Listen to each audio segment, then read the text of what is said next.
حضرت یوسف علیہ السلام نے پھر سالوں حکومت کی مصر پر، پھر وہیں ان کی تدفین ہوئی، اور جب تدفین ہوئی تو اختلاف ہو گیا۔ ہر قبیلہ کہتا تھا ہم نے اپنی طرف یوسف کو دفن کرنا ہے، اس لیے کہ جس طرف ان کو دفن کریں گے خوشحالیاں ہوں گی۔ پھر فیصلہ ہوا کہ سنگ مرمر کے تابوت میں رکھ کے حضرت یوسف کو دفن کیا جائے، اور دفن کرنے کے بعد ایسی جگہ پہ دفن کیا جائے جہاں سے پانی چھو کے گزرتا ہے۔ تو ان کو وہاں دفن کیا گیا، پانی چھو کے گزرتا تھا، لوگ کھیتیوں کو لگاتے تھے اور مصر سرسبز و شاداب رہتا تھا۔ اور پھر حدیث پاک میں موجود ہے، مولا علی شیر خدا رضی اللہ تعالی عنہ فرماتے ہیں کہ نبی کریم علیہ السلام کی بارگاہ میں ایک اعرابی آیا، حضور نے فرمایا کچھ مانگ لو اس دیہاتی سے۔ حضور نے فرمایا ہے آج وہ مائل باتا، اور بھی کچھ مانگ لے۔ تو کہنے لگا حضور آپ مجھے سواری کے لیے اونٹ دے دے۔ حضرت علی کہتے ہیں میں نے کہا ہے افسوس، مانگا بھی تو کیا مانگا۔ حضور نے فرمایا چل کچھ اور مانگ لے۔ کہنے لگا چلے آنے جانے کے لیے کرایہ بھی دے دے، زادرہ بھی دے دے، کھانے کیا مانگا؟ تو حضور علیہ السلام نے اسے دے دیا۔ تو محبوب فرمانے لگے تجھ سے تو موسیٰ علیہ السلام کے دور کی وہ بوڑھی اچھی تھی۔ کہا وہ بوڑھی کون سی بوڑھی؟ تو حضور علیہ السلام فرمانے لگے رب کریم نے حضرت موسیٰ کو حکم دیا کہ جب آپ مصر سے نکلے تو حضرت یوسف کی قبر کو کھود کر ان کا تابوت بھی ساتھ لے جائیں۔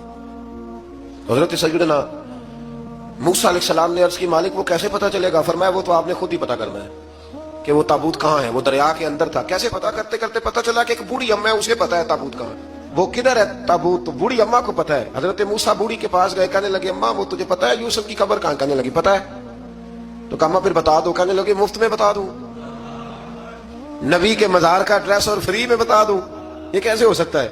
تو حضرت سیدنا موسیٰ فرمانے لگے چل قیمت لے، طبرانی کی حدیث ہے، حضور بیان فرماتے ہیں۔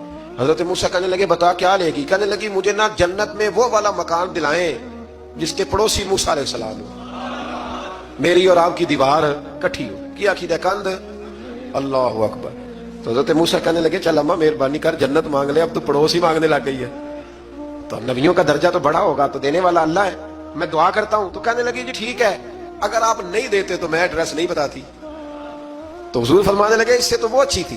حضرت موسیٰ نے عرض کی کہ یا اللہ یہ نہیں بتا رہی تو اب کیا کروں؟ فرمایا موسیٰ وعدہ تو کر لے، مکان میں دے دوں گا، وعدہ کر لے۔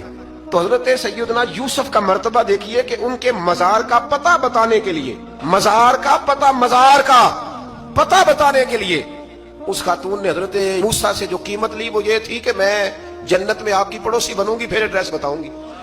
تو حضرت موسیٰ نے وعدہ کیا، تو پھر اس نے پتہ بتایا کہ فلاں جگہ مزار ہے۔